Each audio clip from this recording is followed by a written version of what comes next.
Is it possible to build your book of business up to $1 million within 3 years? That is the question that we are going to be answering in this episode of the Preeminent Producer Podcast. Stay tuned to the end because I have some important information about an upcoming webinar that you may be interested in. But we're going to kick things off. Rick Gregson is going to start the conversation by answering the very question of, is it possible to build that book of business to $1 million within 3 years? Let's go. Are you a commercial insurance producer struggling to stand out from the competition? Do you find it challenging to grow your book of business and create a fulfilling career?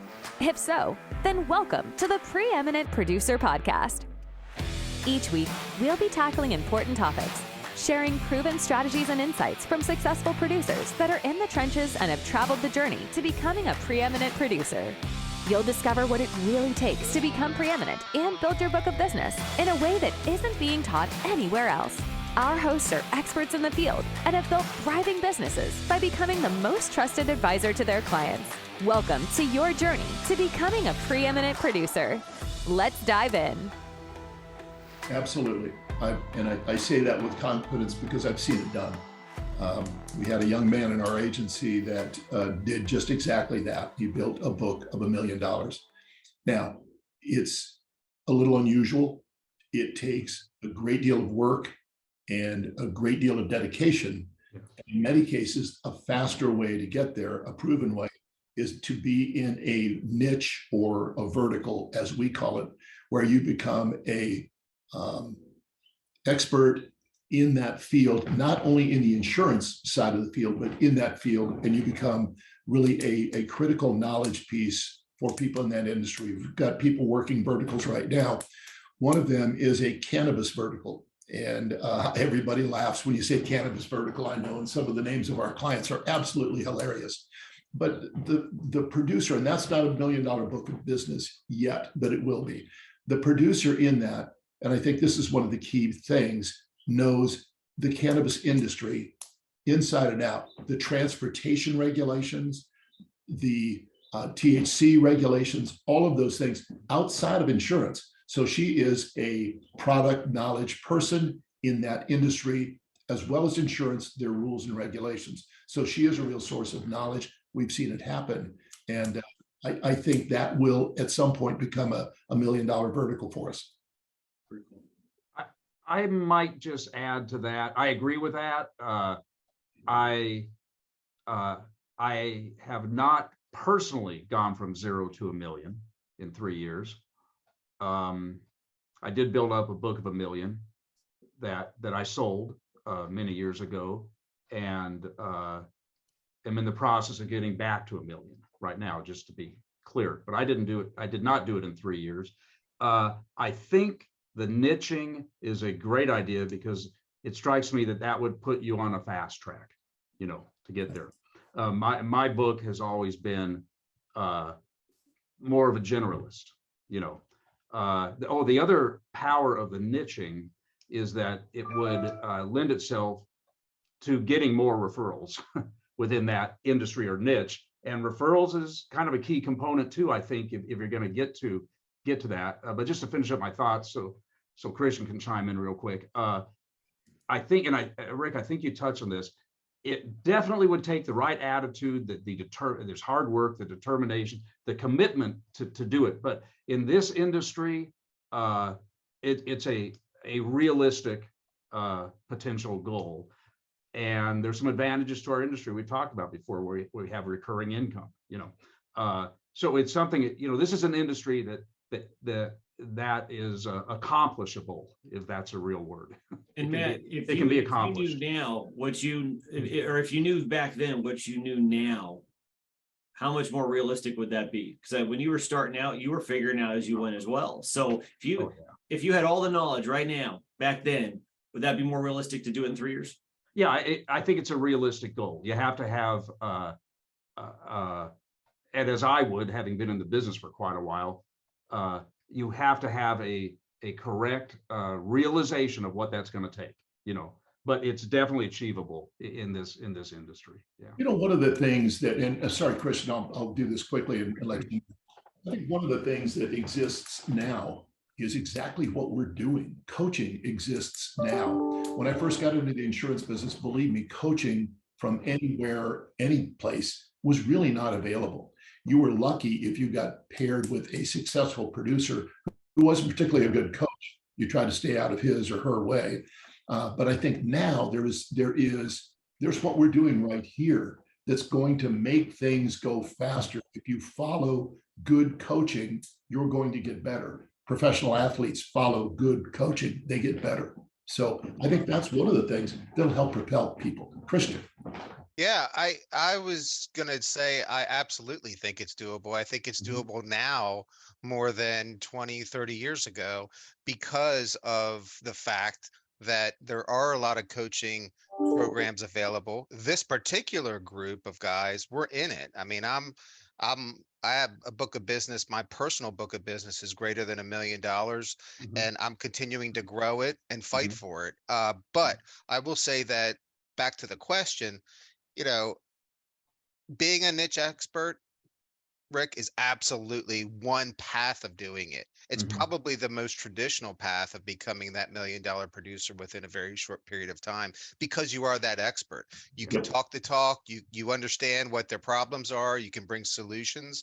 But I also think that now as a generalist, which is kind of where we are, I mean, we do have our different niches or verticals. And we have producers that play in just those verticals and niches. But you can also do it as a generalist, I believe now more than ever, because of the fact that the stars have lined up in our industry.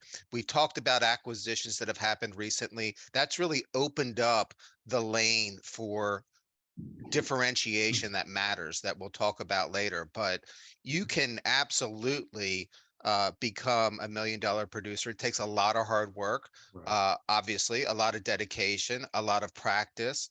But if you have superior coaches that have done it and can talk with you and share with you the tools that have been successful that really do make a difference, with that coupled with the internet, the information that's out there on the internet about businesses, I believe you can go into an account, land that account, choose who you want to go after, and that way you can incrementally build your book of business to that $1 million producer level very quickly.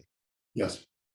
That's great. Christian, you mentioned differentiation. So as the listeners know, inside the Preeminent Producer Program, you guys have laid out a 12-step success path. But today we're really kind of, I think, going to cover 4 primary pillars in this conversation of building $1 million book of business in 3 years. So differentiation, let's talk about that for a moment.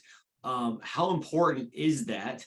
When, I know there's a saying, if you're not blending in, or if you're not standing out, you're blending in. How true is that inside of the insurance industry? Well, wow. that couldn't be more apropos anywhere, I think, than the insurance industry. I mean, it's so spot on, Paul, because insurance, when people ask me, what do I do? Well, I'm in insurance. I always hesitate, like, what I want to tell them. And the reality is, we can talk about what we really do about helping businesses and helping clients manage risk and stay in business and all of that. But as soon as I mention insurance, it has this dark cloud of, oh, I know you're just like every other insurance agent who takes my money and overcharges me. And that's so much BS, but that's what people think. So again, you're right. And we talk about this. If you look, smell, and appear just like another insurance agent, well, you're no different. So again, what we're talking about selling, why would that person buy from you? You have to be different. You have to be different, but you have to be different in a way that prospect sees the benefit to them. And, people talk about differentiation all the time, but differentiation that really matters is what it takes to become preeminent. Yeah, I couldn't agree more. I mean, we see it in other industries as well. This is not unique to the insurance industry. Realtors, although people don't recoil when you say I'm a realtor, but they take 2 steps back when you say you're in the insurance business. I think your appearance, I think your professional manner, I think your reputation in the community, I think all of those things matter. I know a realtor who is a we all do Preeminent Realtor. And I refer people to him all the time. He's a client of mine. He's had an incredibly successful career. Everything about him is different. There's no rush. It's well educated. He presents himself well. He gives you the feeling you want to do business with him. And I think we see that with attorneys. I think we see that with some insurance agents I've run into, and we all have some. There are some people that really stand out in the industry. And if you stop and think about it, and we say this in our agency all the time, more likely your client is going to spend more money with you than they do their attorney or their CPA. Now, unless something blows up and they have a lawsuit not covered by insurance, by the way, they're going to spend more money with us. So they expect the professionalism. They do want you to stand out. You do need to be that point of differentiation educationally, figuring out in advance why they want to do business with you.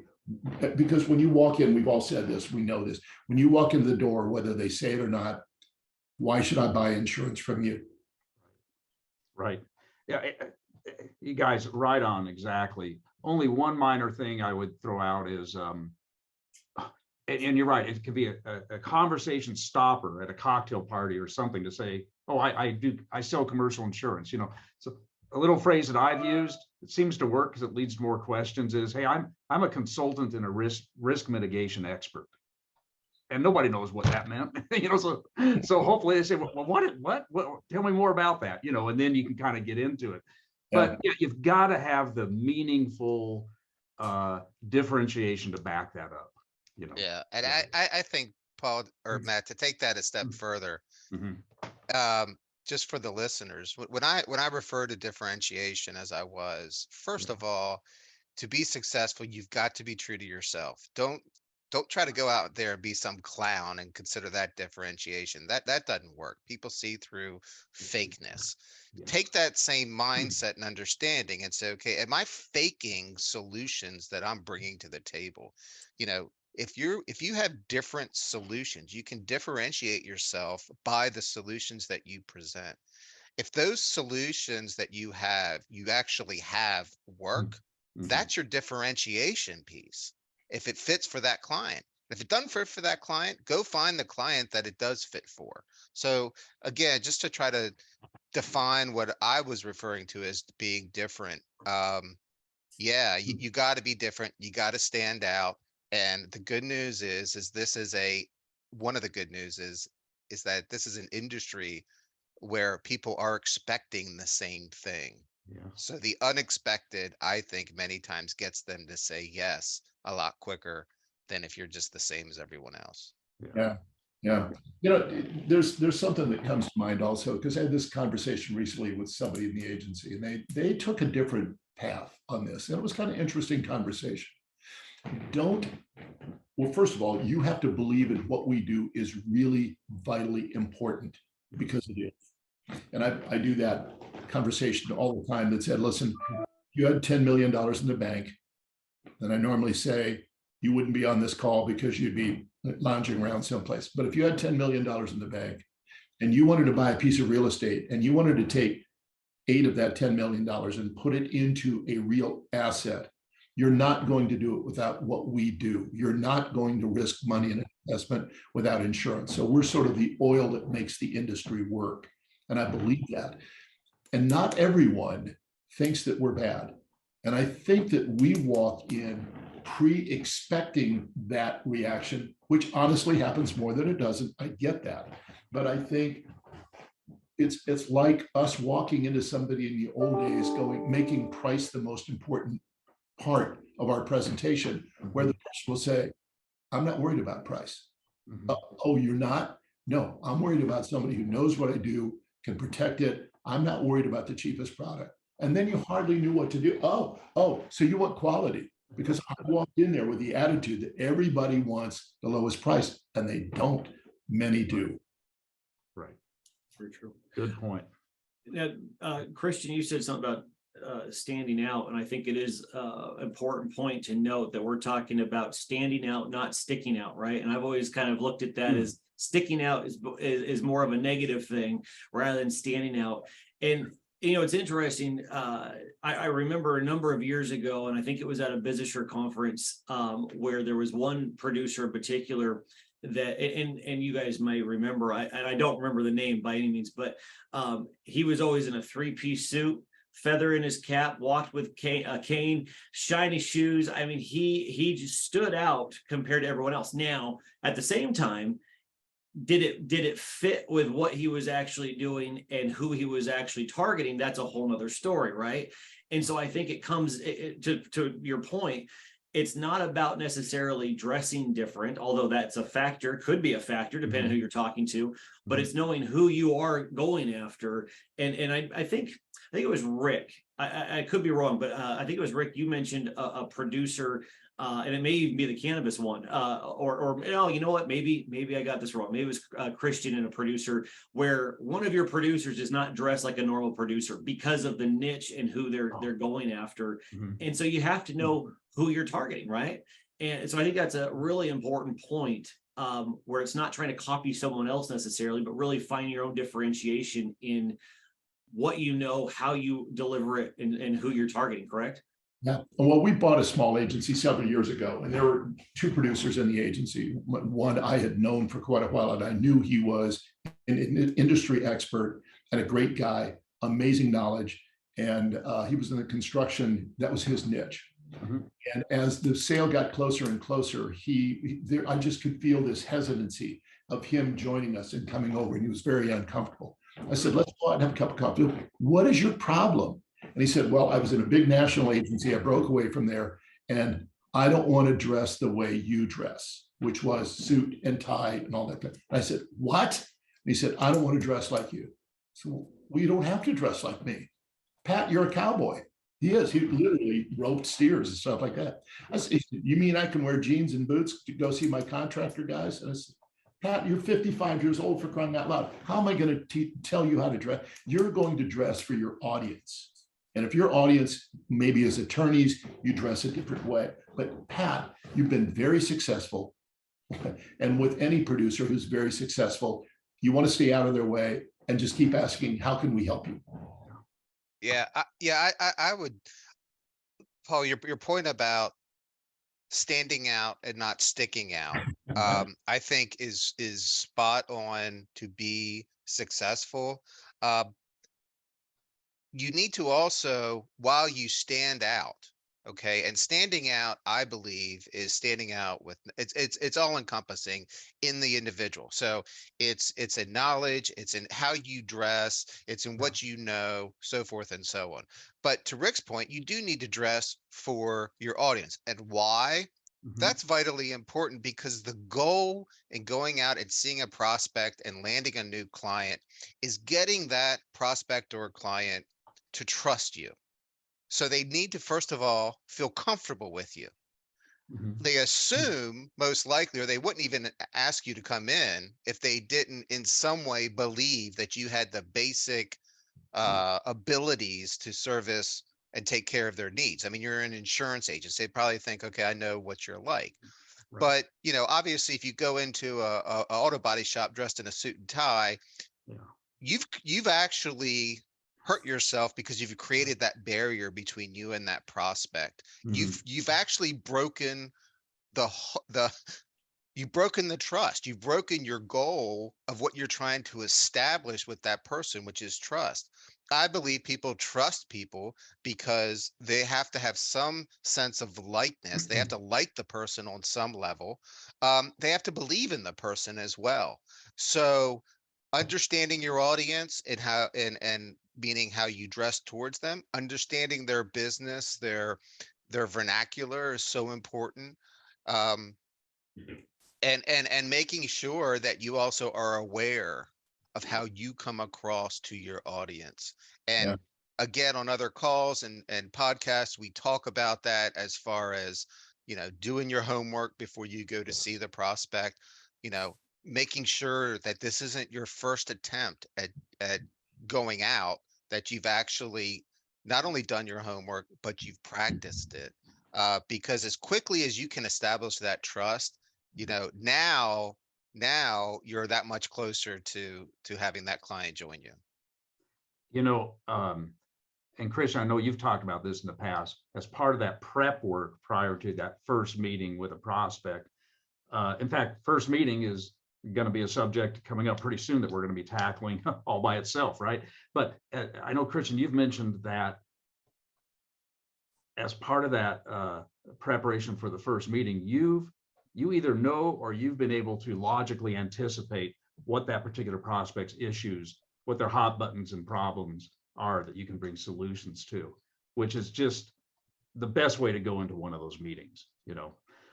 Just, hey, another big picture comment, guys, as far as thinking here about getting back to how to get to that $1 million in the course of 3 years.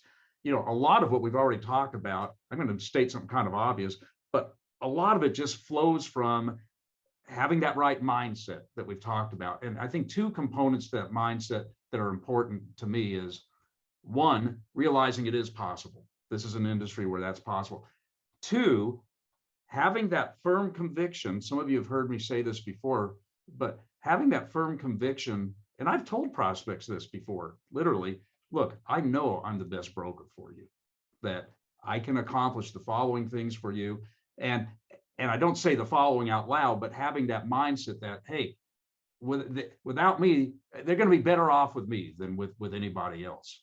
And so if you really develop that mindset, then I'm not talking about tricking yourself, but if you develop that mindset and you firmly believe that, and I know all three of us do, we believe that about ourselves. Well, God forbid we ever compete against each other. If you really develop that mindset, then I think it comes across in a non-obnoxious way. Let's talk about that for a moment, because I know Christian just brought up building trust, and being preeminent, as we know, is becoming the most trusted advisor. That is our goal, is being a trusted advisor. So there is a mindset shift that takes place. So let's talk about this more, Matt. As far as building a book of business to $1 million in 3 years, part of becoming preeminent is thinking preeminent, right? Thinking like a preeminent producer compared to a typical producer that may not believe it's even possible. So let's talk about this a little more. What is a preeminent mindset? And I know we'll be talking about this even more in depth in future podcasts and in our upcoming webinar, but let's talk about what is a preeminent mindset to you? What's needed in that? What I think is needed there, two things. Number one, I think for you newer producers, you probably don't know as much as an old seasoned producer. There's nothing you can do about that except for learn your industry over time. But what you can do is care about this client more than anyone else cares about this client. That has nothing to do with education. That is your commitment to this client, that you care about them and you're going to do whatever it takes to help them succeed, to help them get the best program possible. Now, remember, producers also, when you are competing against other insurance agents, you don't have to be the best insurance agent in America. You don't have to be the best insurance agent in your state or your city. You have to be the best insurance agent in that particular fight. So don't worry. We all wonder about our confidence level from time to time. But again, I think if you care more than anyone else, it's going to go a long way in how you present yourself to your prospect and how they perceive you. Another thing that a successful producer early on in my career, so he was much older than me, long since retired, but he shared with me, and I think it kind of fits with that. He shared with me that he said, Matt, I know I'm not the smartest guy out there. I'm kind of a C student. I know I'm not the best looking guy out there, etc. He said, the one thing I can control is I know I'm going to work harder than anybody else. Yeah. I think, Matt, that absolutely is part of being preeminent, is knowing that you're never going to be outworked by your competition ever, period, end of discussion. You also believe, not boastfully, but in your mind, that you are the best. You are the best, and that prospect needs you, and you are going to show them why they need you and why they need to move over to your agency. I liken being preeminent to being a professional athlete. I mean, I think of myself as a professional insurance agent. I'm a professional. I am the best. Now, am I the best in the world? No. But as far as I know, when I'm talking to that prospect, I'm the best. I'm the best in the room. Now, how do I know that? Because I've done my homework. I got the differentiation points that matter with solutions that are going to help that client. But if you're a producer who doesn't like to win, doesn't well, let me just leave it there. Doesn't like to win. I hate to say this, but you're probably in the wrong profession. You're not going to win every time. You're going to get your butt handed to you, but you got to get up and go again and go in for the win and think that you are the best. Again, not arrogantly. No one likes an arrogant SOB. I mean, that's just not, again, we talked about you have to be likable for the prospect to want to do business with you. You don't have to be their best friend, but they do have to have a sense of trust. Okay. And then your job is to also explain, show, however you do it. And we talk about that, get that prospect to say, Matt, you're the person I want. Yeah. Okay. So again, what is it to be preeminent in a mindset? It means, in your mind that you're the right one. Hopefully you've done all the work. We can talk about that too, getting to that level. But I think a new producer, to Rick's point, was spot on. You don't have to be the smartest insurance agent out there. You don't have to, have been in the business for 40 or 50 years. I mean, geez, that person probably doesn't even care about that client that you're going to see or that prospect. All that prospect cares about is, do you care about them and can I trust you? That's great. I really like what you just said, and what Rick, you said a little while ago about needing to truly not fake it, but to truly care about that prospect, and I know that they can see right through if you're being fake about something. And probably the death knell to any presentation would be if they start feeling like you care about yourself and the money you're going to make off of them more than you care about them and their.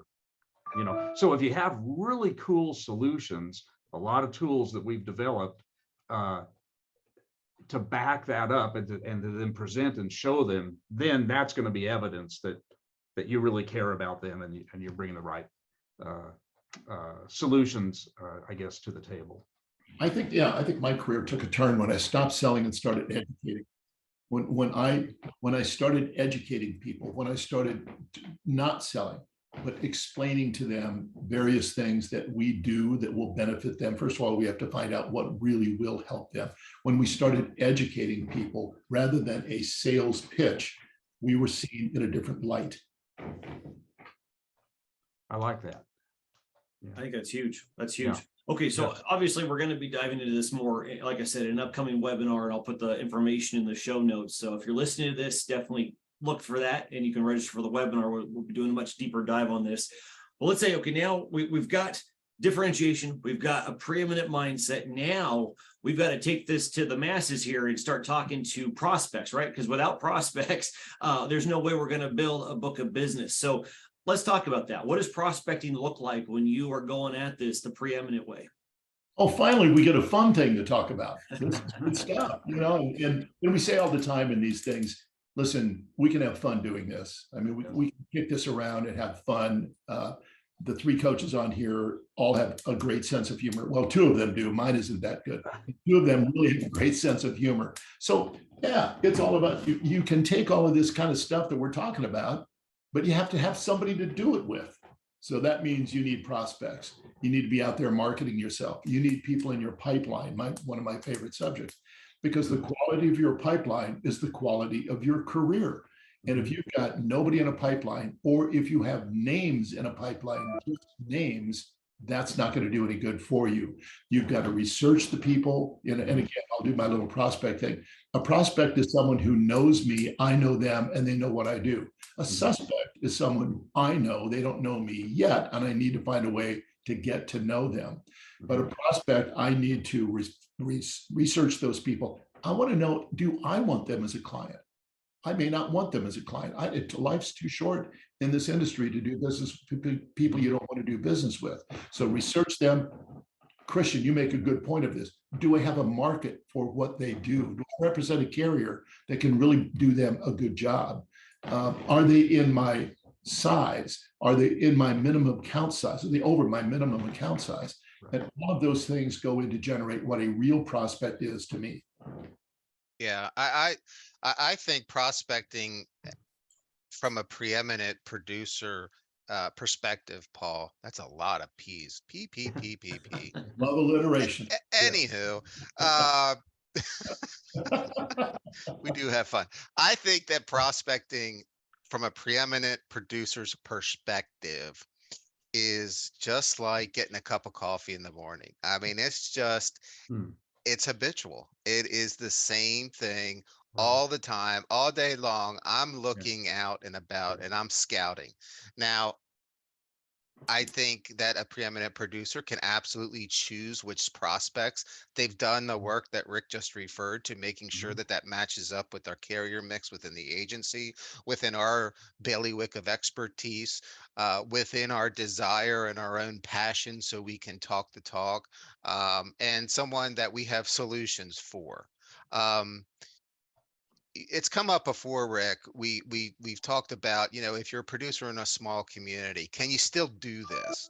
Well, here's the thing. I believe again, personally, I believe anything's possible if you set your mind to it. And I think that even in small communities, you can find those diamonds, but you can also look outside of that community.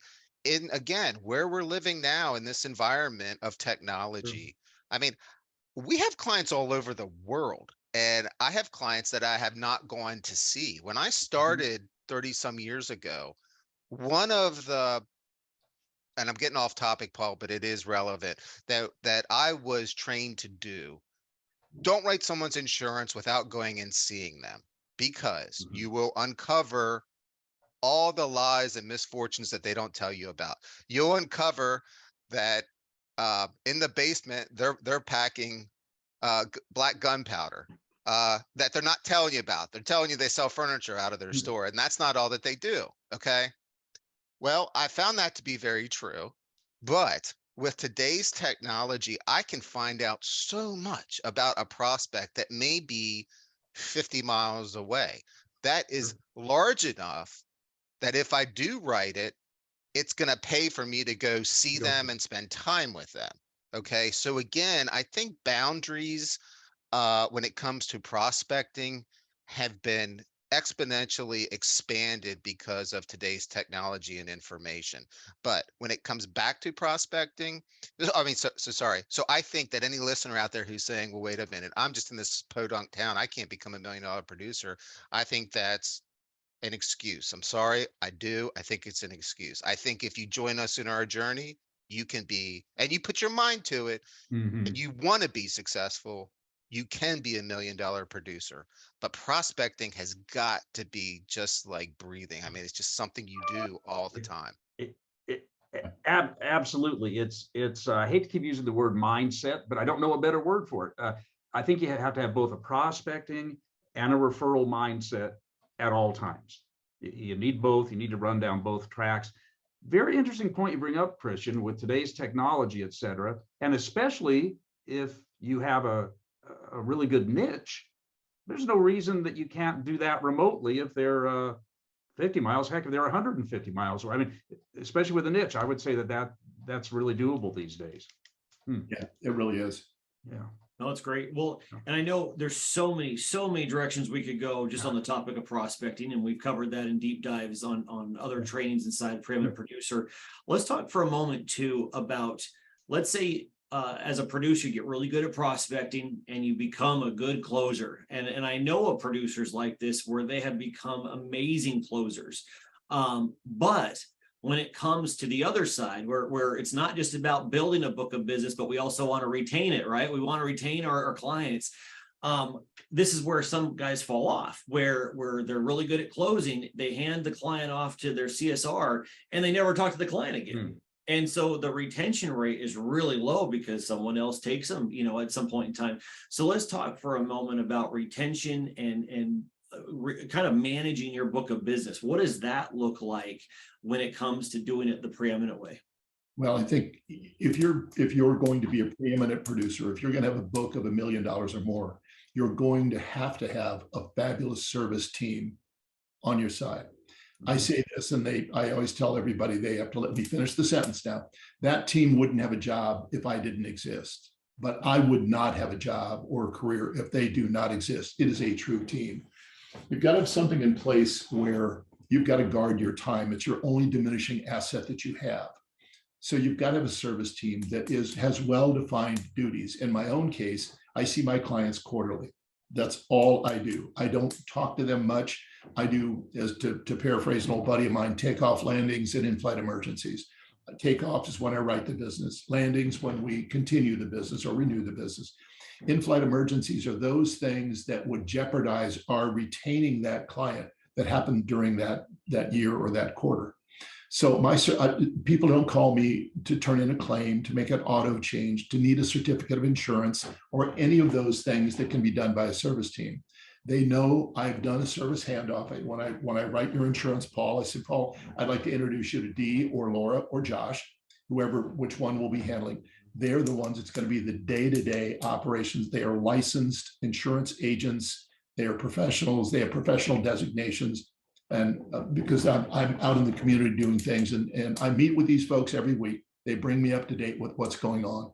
So we're never out of touch. My quarterly meetings are not a cup of coffee and comments about sports. They have an agenda. We go over claims. We go over usage of various things that we have in the agency. We go over audit checks. We go over various things, make sure that we have all their things covered that are supposed to be covered. And so many times they'll say, oh, did we tell you we sold something 3 weeks ago? No, you didn't tell us. We'll catch those kind of things. So that team in place, if you're going to have a book of that size, is critical, and they've got to be talented, and you've got to do a formal handoff of those folks. Rick, such a good point. It's just absolutely critical. You got to have that right service team in place. And if you do, otherwise, you're never going to get to $1 million without it. You're just not, because you're going to get bogged down in all the service and putting out fires. I mean, it is so wonderful. And I've always been very blessed this way.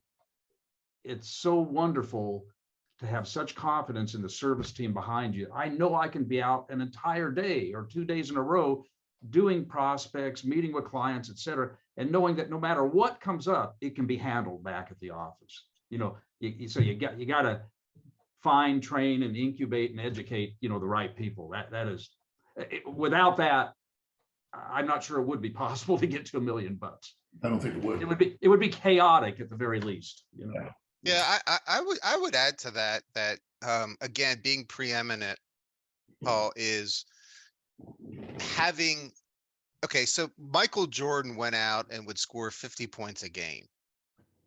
If he didn't have his team players playing defense, setting the right picks, he, as great as he was, he could never have done that. So to Rick's point, and this is beating a little bit of a dead horse, but Rick he's the rainmaker, brings in the clients. His residual income depends on that service team behind him. So you got to have good players. And any producers out there, if you're questioning the talent that you have behind you, you need to have a conversation with your agency principal. You need to talk about getting the right people on the bus. I've lived it, done it, and that is very critical. If you're going to be success, you need those people around you to support you. You have to have that.